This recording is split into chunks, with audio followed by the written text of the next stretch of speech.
সকাল থেকে আকাশে মেঘের আনাগোনা থাকলেও গরমের দাপুর থেকে রেহাই নেই পশ্চিম মেদিনীপুর শহরবাসী। বরং বাঁকুড়া, ঝাড়গ্রাম, পশ্চিম মেদিনীপুর, পশ্চিম বর্ধমান, বীরভূমে তাপপ্রবাহের সতর্কতা জারি করা হয়েছে আবহাওয়া দপ্তর থেকে। বসন্তে গ্রীষ্ম মেদিনীপুর জেলা জুড়ে চলছে তাপপ্রবাহ। এখনই মেদিনীপুরে তাপমাত্রা 41 ডিগ্রি সেলসিয়াস, চরম অস্বস্তিতে সাধারণ মানুষ। তীব্র গরম আর গুমোটযুক্ত আবহাওয়ায় নাভিশ্বাস উঠেছে শহরবাসীর আশঙ্কা এবার হয়তো 50 ডিগ্রি সেলসিয়াস অতিক্রম করবে তাপমাত্রা। এখন থেকে তাপপ্রবাহ থেকে বাঁচতে সাধারণ মানুষ নাক মুখ ঢেকে বেরোচ্ছে। রাস্তার পাশে বিভিন্ন ঠান্ডা পানির দোকানে লক্ষ্য করা যাচ্ছে অনেকেই। তারই সঙ্গে দেখা গেছে বিভিন্ন মোড়ে ট্রাফিক পুলিশদেরকে তাপপ্রবাহ থেকে বাঁচতে ছাতা নিয়ে ট্রাফিক কন্ট্রোল করতে তারা রোদে রাস্তার উপর দাঁড়িয়ে জলপান করছে।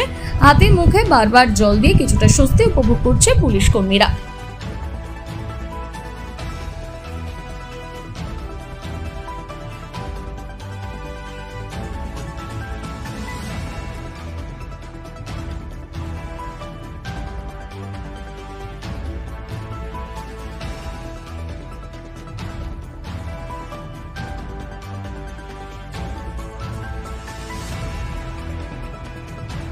এখনই বসন্তকালে এখনই এত তীব্র দাবদাহ গরম, কি আশঙ্কা করছেন?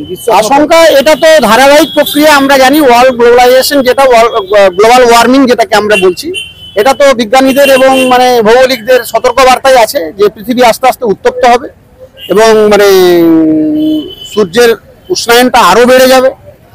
এর ফলে আমাদের গরমের তীব্রতা বাড়বে। আমরা বিশেষ করে গ্রীষ্মপ্রধান দেশে তীব্রতম তাপপ্রবাহ চলবে। এটা অন্যথা হবে না, বাড়তেই থাকবে। আগামী দিনে কি 50 ডিগ্রিও পেরোবে? 50-এর বেশি হবে এবারে, আমার যা ধারণা। গতবারেই তো প্রায় 41-49 ছুঁয়ে গেছিল, এবারে 50+ অবশ্যই। কারণ বৃষ্টিও সেভাবে হচ্ছে না, কোনো নিম্নচাপেরও খবর নেই কোনো। এগুলো যদি ভারী একটা বৃষ্টি হয় তাহলে হয়তো কিছু কমতে পারে, এই ব্যাপার। এর থেকে পরিত্রাণের উপায় কি? পরিত্রাণ হচ্ছে, প্রথমেই বললাম যে পরিবেশটাকে রক্ষা করা, ভারসাম্য রক্ষা করা। গাছপালা লাগানো, প্রচুর পরিমাণে অরণ্য ধ্বংস হচ্ছে, বিঘার পর বিঘা, একরের পর একর অরণ্য ধ্বংস করছে। আমরা গাছপালা লাগানো বন্ধ করে দিচ্ছি, কেটে নষ্ট করছি। পৌরসভাকে ব্যবস্থা নিতে হবে, অঞ্চলকে ব্যবস্থা নিতে হবে, পিডব্লিউডিকে ব্যবস্থা নিতে হবে। ন্যাশনাল হাইওয়ে যেগুলো আছে তার সাইডে গাছপালা লাগানো, নদীর ধারে যেগুলো আছে নদীর তীরগুলোকে বনসৃজন করা। বিভিন্নভাবে আমাদের যাতে সবুজায়ন করা যায় এবং ইলেকট্রনিক্স দ্রব্য যত কম ব্যবহার করব। বিশেষ করে আমি বলবো এসি, টিভি, ফ্রিজ এগুলো যত কম ব্যবহার করবো তত ভালো। আর ধোঁয়াযুক্ত গাড়ি যত কম ব্যবহার করবো তত ভালো। পেট্রোল, ডিজেল এই চালিত যন্ত্রগুলো যত কম ব্যবহার করবো তত ভালো হবে।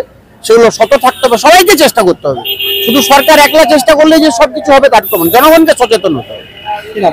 আমার নাম জব্বর হোসেন।